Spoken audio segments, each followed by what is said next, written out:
If you listened to our show a couple of weeks ago, you already know that we weren't the biggest fans of Eternals. We laid out the reasons for that in our review episode. Now, most of the time, we just move on, not talk about it again, because that's what well-adjusted people do. But today, I'm going to break that rule as we look at why Eternals doesn't work. And I'm doing that with my friend Lucas Pinckard from the Reverend and the Reprobate podcast. It's true. All of it. What is the name of the porg on the Millennium Falcon? Force is strong in my family. What do you think his name is? It's a big moment. I am a Jedi, like my father before me. Maybe Turbis? Do or do not. There is no try. Turbis? Pablo, if you're listening to this live stream, that porg's name is now Turbis. It's a good Star Wars name. We're not done yet. These guys recorded an awesome podcast called Tatooine Sons.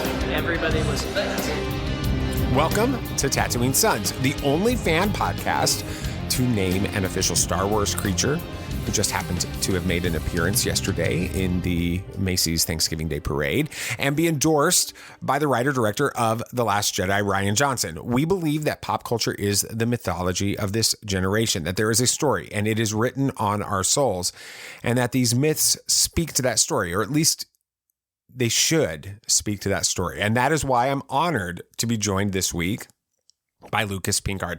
Over the last 15 years, Lucas has spent time as a touring musician and evangelist and international missionary, and he is now the pastor of First Baptist Church Lake Dallas and the host of the Reverend and the Reprobate podcast.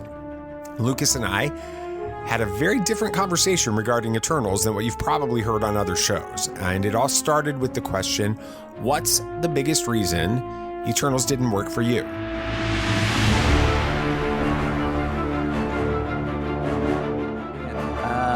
The lack of character development. Like I really wanted to love this movie. I went into it. I've loved everything that Marvel has done, even, and maybe this is just because of Scandinavian heritage or my Thor bias, whatever it is. I even loved The Dark World. I even found there were moments, there were gems in that I could hold on to that I really enjoyed. So you're one of like two guys in the world that like that movie? Yeah. Me and Chris Hemsworth were the only two people that enjoyed that movie. But there were even things in there that I liked. I enjoyed the way that they set up some of the characters and especially the character arc that it did for Loki, and the way that it changed his character I thought was really great because it furthered, the main story.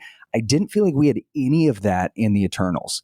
And it wasn't because there's a lot of people I know that are knocking it for some of the extra stuff that got brought into it. And I think there's certainly an argument to be made for that. But the character development, you had 10 new characters that you introduced. You didn't develop any of them. And by the time that the characters start to die off, there was no relational continuity with them. And as the story progressed, there was no real continuity between the characters either. It's like the thousands of years that they built these relationships, that the relationships even between the characters were pretty thin, that they didn't really have the sort of affection for one another that you felt like they had in the comic books because of the way that the mythology was built around in the actual battles and things that they went through.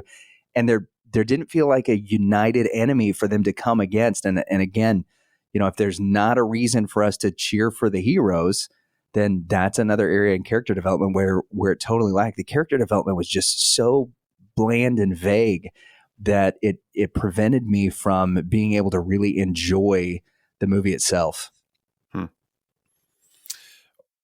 Do you think that was because it was spread out over such a massive amount of time and that type of thing? Or do you think it was because they introduced so many characters at once? What was the reason that the character development didn't work for you? It maybe it's a both and. you have this massive amount of time that it's supposed to cover, but I thought that there were moments where you really could have done something incredible with some of the characters. Gilgamesh, I thought, was one that you could have done a lot more with, especially his relationship with Thena. We see them go away. He goes to protect her, and then the next time we see them, it's hundreds of years later, and we don't know what's happened in that relationship. We haven't seen any of Thena's regression. We haven't seen what that relationship has been like. So there's some of those moments where they could have taken things in and captured stuff a little bit better. Likewise, though, there's characters like Makari, who has a wonderful story arc, and being a deaf character who is speaking beautiful ASL. She's using that language magnificently. It's a really great way to introduce the Marvel audience who is probably not familiar with ASL or with how those interactions look like into the MCU. The way that like Druig at one point, whenever they're in Babylon, I believe, is actually interpreting the ASL for the Babylonians. It's absolutely incredible.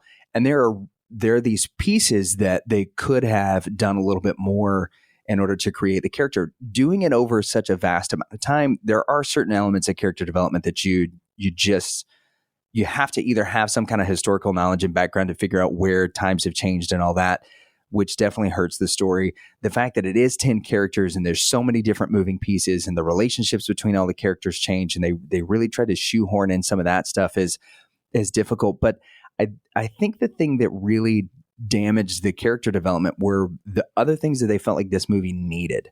And you sure, I posted something on our the Reverend and Reprobate Twitter account where IGN did an article on how the sex scene in The Eternals was filmed in 25 minutes, that they only had 25 minutes to film it. And Chloe, the director, talks about how the light was just perfect and it was only perfect for this 25 minutes. And they really, had to make sure that they captured it. Well, that 25 minutes that they spent shooting that and all of the time that they spent setting up that scene and the hundreds of dollars and thousands of dollars that went into that, I think the 30 seconds that was on screen, if you would have devoted that to Gilgamesh and Thena or to Makari and Druig, or to show, that Sprite left Ajax and everything that happened with that, Sprite going and kind of moving out of her way in order to be with the other characters. Those things better serve the story than, the PG-13 sex scene that they shoehorned into the thing that didn't do anything to further the story at all. It just helped them to get a rating. Those are they the didn't things. even need it for the rating. I mean, every MCU film has been PG-13. They didn't have to have any sexual content in order to get a PG-13 rating. It was Right. And we've talked about it on the show. It didn't work. It didn't have any value to the story. It didn't result in anything different happening later on in the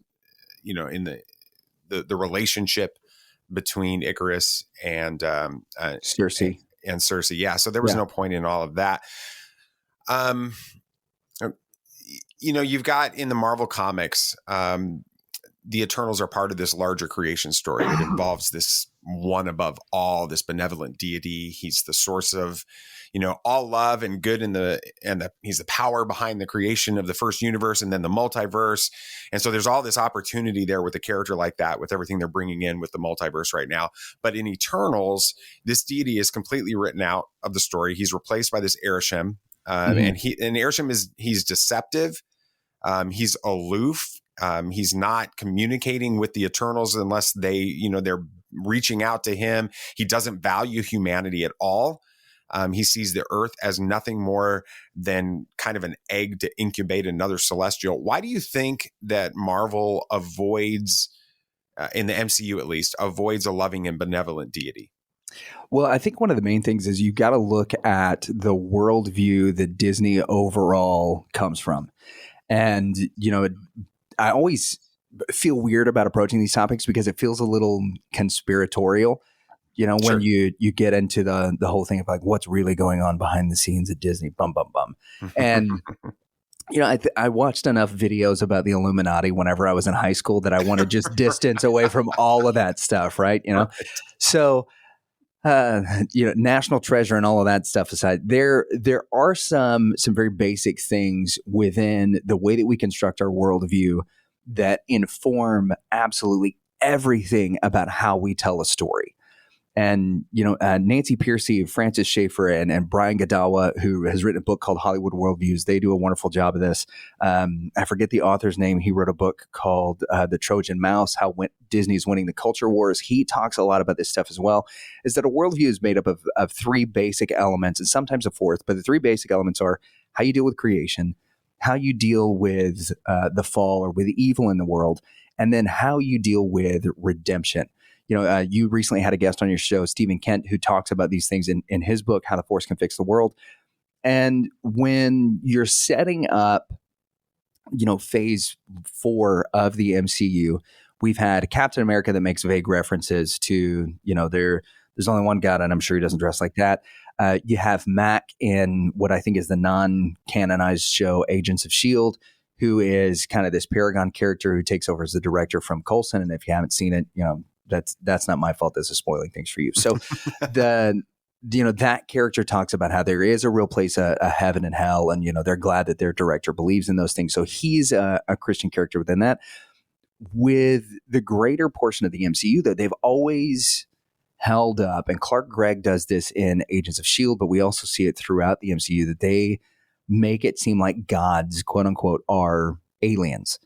Now, while in particular that relates to the Asgardians, being that they're from a different realm or a different planet or whatever, this is actually a very prevalent worldview within a sort of scientific rationality, that there are so many things in our world that point to intelligent design. And so in order to either explain it away, you have to say that somebody is playing with it. And one of the prevalent theories is that the person that's playing with it is an extraterrestrial, that there is an alien that is tweaking things in our world that is creating this to happen. And when you look at some of the things that Disney has done in the past and what they're doing with the Marvel movies in particular, is we're moving more towards ambiguity. And if we're able to eliminate a creator, then one of the very first things that we eliminate is moral law. We eliminate the necessity for good and evil to be some of the dominant forces in the story. And the further and further we get away from that, we get into, we talk moral ambiguity, but we also get into this sort of, what I think, what I feel, my truth, your truth, and the relative, moral world that we find ourselves in a lot of times. And I think that's one of the things that Eternals really, if they do anything, they do a great job of showing moral relativism. And the first way that you get to moral relativism is that you eliminate the need for a creator. If you eliminate the creator, or if the creator is no longer a benevolent, loving God, if the creator is, Ereshim, who has planted a seed on earth and everything is there to serve, his purpose, that we're all just cogs in this machine, then we get back to some of the very things that define the worldviews of when you're looking at rational scientism or naturalism, and even, some of the Marxist theories. They start with that we're all kind of cogs in this machine. Everything's predetermined for us. And the closer and closer you get to that, then the moral ambiguity in the stories, the choices and decisions that the characters make, they don't actually matter. And I think Eternals shows that just across the board, as there are several characters that you can eliminate and it doesn't change the storyline at all. Mm-hmm. Yeah, I mean, we talked about this in our review episode we did a few weeks ago when the movie came out. There doesn't seem to be any clearly defined villain in this film. You have, at the beginning, you're led to believe, and all the trailers and everything led us to believe it was the Deviants. But then we get the twist, right, that it's Icarus, but then maybe not, because he sort of comes back to the good guy thing at the end and then flies into the sun and tries to fulfill Sprite's story anyway. And then you kind of think it's ultimately, it might be Ereshim as the bad guy, but he's not, because he's just a being outside of this. Why does this ambiguity, especially as it relates to the villains, hurt this story? Well, going back to the very first issue that I have with it is character development. One of the things that we really look for in a story is transcendence. And it is one of the, you guys talk on the Tatooine Sons is that, we believe that cinema and storytelling, that these are the modern myths. This is the reason that we talk about them. And one of the things so incredible about mythology is that all of the stories are transcendent. One of the reasons that the biblical narrative is so compelling is because it speaks to the human soul in a transcendent way, that there are things, there are forces greater and bigger than ourselves that we're fighting for, that there's this redemption story that's beautiful and can show us how we can, reconcile to God through the death of his son and his resurrection. And it's this beautiful narrative that just speaks so much to our heart. Well, when you move more and more and more towards ambiguity, you get further and further and further away from transcendence. And the further you get away from that, the less your heroes are having to fight things. The less we see them under duress. You mentioned that there is no real clear villain, and the way that the movie flows sets it up in such a way that not only is there no real clear villain, but the villain could be anybody. The good guy could be anybody. And there's a certain worldview there where it's like, oh, you can find the best and the worst of people, and any of us can be the hero. And I think that there's parts of that are great. But the damage in the story when it comes to not having something that all of the Eternals are fighting against is that in the audience point, that there is nothing really in the story that does speak to the human soul and the human heart. That there's nothing about any of this that we can connect with because it doesn't fit into the stories that are written onto our souls at all. That there's nothing that speaks to a benevolent good. There's nothing that speaks to, what it is that we can achieve. There's no redemption in the story whatsoever. And so you've got villains at some point, the deviants, which are set up that way. But if you remove the deviants from the storyline doesn't change.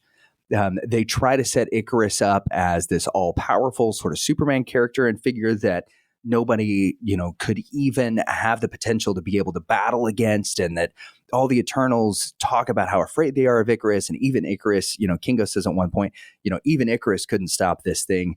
But we really haven't seen that Icarus is all that powerful. The dialogue tells us that Icarus is powerful, but we've seen Icarus get his butt kicked 2 or 3 times during the film. So Icarus isn't even an ominous bad guy. The only real villain in this movie that's set up that way is Druig. And by the middle of the movie, he completely changes his tune. So when you have somebody that has done something, he's taken people against his will. If you were to arm everybody against Druig, now all of a sudden you've got this army of humanity. Humanity has to be saved, and the story takes a completely different turn. But with no real good guy, no real bad guy, there's nothing for us to connect with. There's no struggle for the characters other than whether or not they believe something within their own framework is morally reprehensible or not. And I mean, that's a coffee table discussion. It's not a plot for a movie.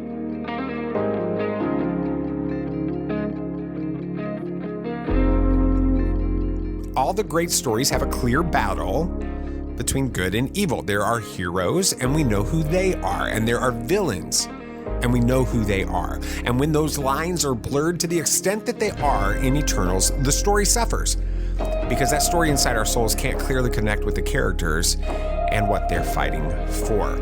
My interview with Lucas will continue in just a moment, but I want to take a minute to thank our sponsor, Cufflinks.com. Something that Lucas doesn't talk about all that much is that he's a professional bass guitarist. He has toured with some of the biggest names in pop music, and he's also a very sharp-dressed fan. The good news is that Lucas can find more than just Star Wars, Marvel, and DC accessories on Cufflinks.com. They have a ton of music-related items as well that Lucas will absolutely love. And if you're not familiar with Cufflinks.com, all you need to know is that they have over 3,000 items for the sharp-dressed fan, including cufflinks, ties, tie bars, and socks from all of the fandoms that you love, and a lot more. We love Cufflinks.com because they are family-owned and run by a couple of brothers who geek out about Star Wars as much as we do. And so if you want to look good and help out the show by doing it, you can head over to cufflinks.com, take a look at everything it has to offer. Make sure that you're doing that today. It's Black Friday. Why not use the code Tatooine15 to get some Christmas shopping done? You're going to save 15% off your order when you use that code. So make sure you take advantage of that opportunity. All right, I can definitely see Lucas wearing some of these amazing items for cufflinks.com, but maybe not Dan Lee, the Reprobate, on that show. He doesn't really like The Last Jedi, so I'm not sure he's actually cool enough to wear anything from cufflinks.com. But anyway, I digress. Ancient mythology is front and center in this film, but it feels like Sprite's stories are intended to mock humanity while entertaining the simple-minded. I asked Lucas why he thinks Marvel chose to tell the stories of the gods this way.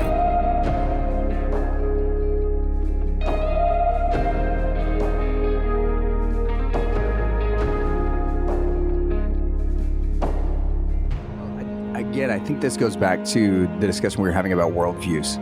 And if you come from a naturalistic worldview, if you eliminate the need for a creator, then anybody that believes in something outside of what can be proven naturalistically is foolish in some way, shape, form, or fashion. And so throughout the story as Sprites, you get a couple of scenes where Sprite's doing this beautiful storytelling, and there's like, she's animating things in the middle of the room, and it's very, very Gandalf-esque at a few points. That naivete and that foolishness is something that is being communicated as, if you believe in this, then you are dumb. And that is very intentional within the context of the worldview that's being portrayed. And that's one of the things that I think is not only something that kind of sneaks into the story, but it's also very intentional on the part of the creators and the writers of the film, because they come from a naturalistic worldview. And when you move down that line and continue on, then anything that is not explainable, the supernatural, all of that just becomes absolute fantasy. And so the reason that they portray it that way is because there are some humans that are just too dumb to be able to realize that God doesn't exist. And so Sprite is put there in order that she can entertain them and sort of, as the Pied Piper in some ways, just kind of walk the idiots along until the rest of the Eternals, Fastus probably in particular, can bring them up to the point where they are a rational scientific community, where they look at only the natural law and cause and effect, and now have become evolved and intelligent enough to realize that, all Sprite stories are fake. Now we're going to put all of our faith in scientific naturalism and then move from there. And that's another one of the weird points in the story, is that Fastus is the guy that disengages and goes and finds his humanity when he should really be leading the charge, since everybody is using, his gift in order to interpret the world at the point where we see the story really kick off at the museum. Now, one of the other things that you see within that is that kind of goes hand in hand with this is that when Cersei is walking into her discussion where she goes and meets with Dane's already teaching the class, you've got images of Darwin all over the place. Mm-hmm. And whether you believe in evolution or not, micro, macro, none of those things really enter into this discussion as much as this is another spot where that naturalistic worldview comes into play. Whether you fully believe in, the origin of a species, or whether you just look at Darwin's explanations as another way to eliminate a benevolent creator from the equation, that's something that is a common thread through this entire movie. And again, even in that classroom, one of the very first things that they're doing is they're trying to teach kids about the foolishness of not believing in the scientific or the naturalistic laws. And so Sprite from the beginning is doing that in order to try to lead the foolish people in one direction so that they can, quote unquote, get the real work done, in order that, the people that need to be able to help and produce society to be able to prove intelligent life, so that, and we see in the long run, that is what the celestial that's at the core of the earth, that's what he needs. He needs an intelligent life to be able to come to such a great level and to, subdue the earth to a point where he can feed off of all of it. And whenever that happens, that's the entire job of the Eternals. So she leads the fools away so that everybody else can do their job and work in that realm. I hated that they didn't dive more into it. As much as I say that on the one hand, I do hate that they didn't dive more into it, because Gilgamesh has a great story. And if you're a parent that is watching this with, your son or daughter, it's an incredible opportunity for you to talk about Gilgamesh and then to introduce the biblical narrative to him. Mm-hmm. Say, okay, well, the fact that Gilgamesh exists, some people will say, well, this is evidence that the Bible story is not unique. But really what it is it's evidence that the Bible story is probably pretty accurate, because there are other cultures that, even though they've branched off, they know that there was a worldwide flood, that something incredible happened, that Gilgamesh was a hero and is part of this folklore because they got the story and they took it, and it's like a game of telephone, that over the retellings, they got it a little wrong, but they've got some elements in it that are true to the biblical narrative, that throughout history, we've seen these people that are pointing back to these truthful, honest biblical stories. And so when you don't develop a character like Gilgamesh, you kind of rob some of the conversations that can be had outside of that. The same thing with Athena and the way that she morphed over the years, that there are ways that you can bring that back and talk about the idea of a warrior goddess really does speak to the heart and the soul of so many people, because as J. Warner Wallace points out, that is one of the markers of why we identify Christ as the Messiah, is because there is a promise that he's coming back, with the eyes full of fire and on a white horse with robe dipped in blood. It's like, that's an amazing image, and it's very fierce, but very cool. And, Athena plays a role in us being able to have those kind of conversations. And when you lack that character development, it stops so much of what can happen outside of the movie, and the conversations quit being about the characters and just start being about the faults. So those are just some of the things that when you look at the larger worldview that's extrapolated out, just some of the huge misses for the Eternals for me. Mm-hmm. Mm-hmm. I hope Eternals ends with Arishem choosing to delay his judgment of Earth until he's had a chance to review the memories of Cersei and Phastos and Kingo to determine if humanity is worthy of survival. Going forward in the MCU, will Arishem find anything worth saving? Who knows? This felt like, to me, this was just another, and I hate to just be such a huge critic of this, because like I said before, I really wanted to love this movie. It just feels lazy. It goes back again. I know that I've been harping on worldview, but that's what it goes back to. The Kingo didn't want Earth to be saved, or didn't feel like Earth needed to be saved, but he was a character who pulled himself out of it. He said, you know what, I'm going to take a step back. I'm not even going to worry about this. You guys do whatever you want. I got Bollywood dance scenes to film, so I'm just going to go live it up. So I don't know whether or not they will, but I think ultimately what that comes back to is for us to ask the question whether or not there is anything in humanity that is worth saving.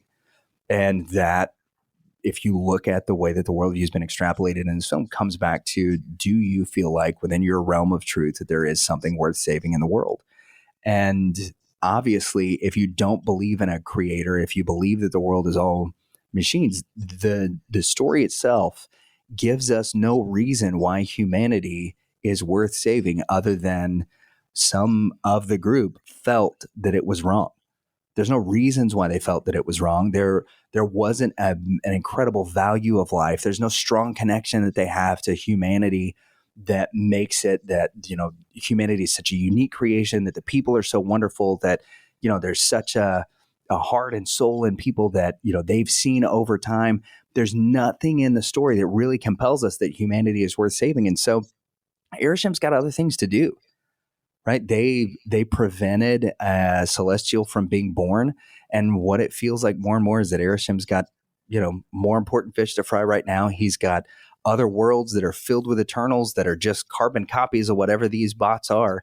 So he's going to go and check it out. And I'm sure whenever he reviews the memories, that what it's basically going to boil down to is the same thing that the entire movie did. And that is, you have to make a moralistic judgment based on how you are feeling at this moment. And that, becomes the truth in the moment. And so however you feel, your thoughts, your feelings, your behaviors actually define whether or not something's good or bad. That there is no real moral law, that there's nothing that we're actually subject to that tells us what the good or what the difference is between good and bad. And so whatever you feel like is going to be the best. And maybe there is, maybe there isn't. But with the coming of Blade and the Black Knight, it's starting to feel a little bit more like humans being turned over to the dark side. So who knows? It feels like this movie completely broke all of the rules that have sort of become a part of these major epic stories and movies, like what we experience in Star Wars and some of the other things. This hero's journey, there's a clear hero. You understand who he is, where he's coming from. He's then thrust into this bigger universe. And then he's forced to deal with good and evil and all of those things. And in this story, it feels like all of that was lost.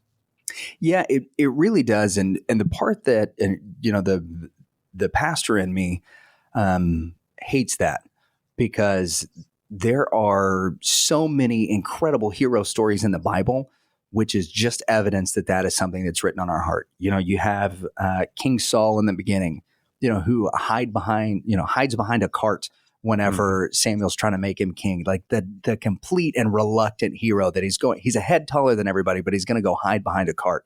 You've got King David, who's the smallest of all the brothers, and yet defeats the giants. And then you've got all of David's mighty men who become these heroes. And even the story of Jesus as this carpenter who, when he goes back to his hometown, the people don't believe in him. He's talking about the transcendent truths of God.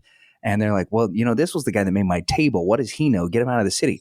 And so there's all of these really incredible pieces in the biblical narrative about the hero story. And when we see characters like Thor, that even if you explain him as an alien, great, but he's got this conflict with his family, which a lot of us can relate to. There's struggles with brothers, and you've got two sons. I'm the oldest of four, but I love my siblings. We've got great relationships, but there have been times when, I wanted to take a hammer to him if that was available to me. So there's all these things within the characters that keep them interesting. And not only did the Eternals not have that, but now you have to address this completely different thing. And this is, we're talking about the pastor's heart, is as a parent or as a pastor, as a youth pastor, whenever you're talking to your students about the Eternals, it gives you a strange opportunity that none of the other ones did, in the way that the worldview was created, and starting with, like you said, with the creator. And in breaking that down, this opens up an opportunity for conversations that some of the other Marvel movies really didn't.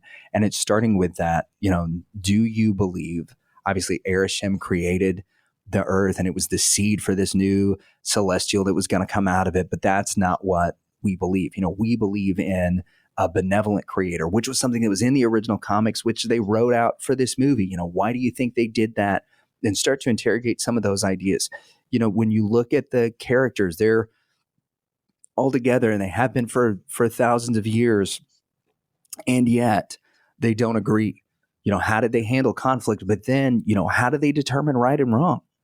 If they're just machines and they were created for this purpose, how do they determine right and wrong versus how do we determine right and wrong? And the necessity of believing in a creator to help us determine what right and wrong is. And then when we look at the last part, humanity was a bystander in the entire story. They were easily manipulated by Sprite. Then they were mentally manipulated by Druig. And then in the end, you had all of these other forces that were fighting for them and against them that they didn't know anything about. And people were kind of aimlessly and just kind of aloofly living their lives while the world was being destroyed. And they're just kind of haphazardly covering it over news. But there's no real redemption arc for the characters or the people. Well, one of the great hopes that we have is that there is this opportunity for redemption. And what do we believe redemption is? How do we believe that, a person can be redeemed? And it's only through, Paul says, if you confess with your mouth that Jesus is Lord and believe in your heart that God raised him from the dead, that you can be saved. Well, there's your redemption piece and your redemption element. And this is a story that really doesn't have that. And so when you're talking about a critique of the movie, especially with kids, you can look at each and every one of those things and relate them back to the biblical narrative and show why this doesn't speak to so many people and why it's got such a horrible Rotten Tomato scores, because we know that God has created this beautiful story of our lives, and that every piece of that is imprinted on us. We realize that there's sin in the world. We realize that there's bad in the world, but we also know that there's this opportunity for redemption because we have a God that created us and loved us.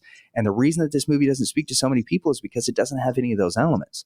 And if you start to call those things out, you can really bring this around to having a really great, not just gospel-centered conversation, but a conversation about what it means to be a believer, what it means to be a Christian, what it means to be a person of faith, and open up the door to have some opportunities with people who are outside of faith about what that means and what that looks like. And that's been one of the fun things for me is, I've been talking to some of my friends who are agnostic and are atheists that don't understand why they don't connect with this movie because it hits on so many of the points that they believe, but it just feels, one guy in particular, he goes, it was just placid. And I was like, well, the reason is because your heart wants more because that's how you're created. You're an image bearer of God, not a robot that was created in order to, fulfill some destiny in order to, feed a celestial so that he could go and create more robots and, feed the next celestial. Your heart wants there to be more meaning to life. And in this movie, there was no purpose for humanity, but in the story that's written on our hearts, because we were created by a loving God, we have a purpose. And part of our purpose is not just to worship God and to love him, but the part of the purpose is for us to be here for each other, to have conversations like you and I are having, to encourage one another and lift one another up. And the Eternals was completely void of all of that because even in the group, you have one or two who are working together. You've got Gilgamesh who goes and who loves Thena, but Phastos completely goes off and does his own thing. Makari makes sure that everything is held solid, and she's got this romance with Druig that's not really visited. Ajax, loves Sprite, but sends Sprite off to go be with somebody else. But there's not this whole continuity. There's these small couples and pockets, but even when they come together, there's not the shared love, admiration, and care that we see. There's no community that's built around the Eternals. It's just a bunch of individual ideals. And when they all go and split in their separate directions, then it leaves humanity in this wake of like, well, I guess we just get to stand by and see what happens. And that's certainly not the world that God created us in, where we can go and talk to our Creator and pray to him and ask for intercession. And he loves us enough to be part of our story. And it's just missing every piece of that. So I don't know. It's weird to think about in that way, but it's certainly something that I think is worth discussing. Mm-hmm.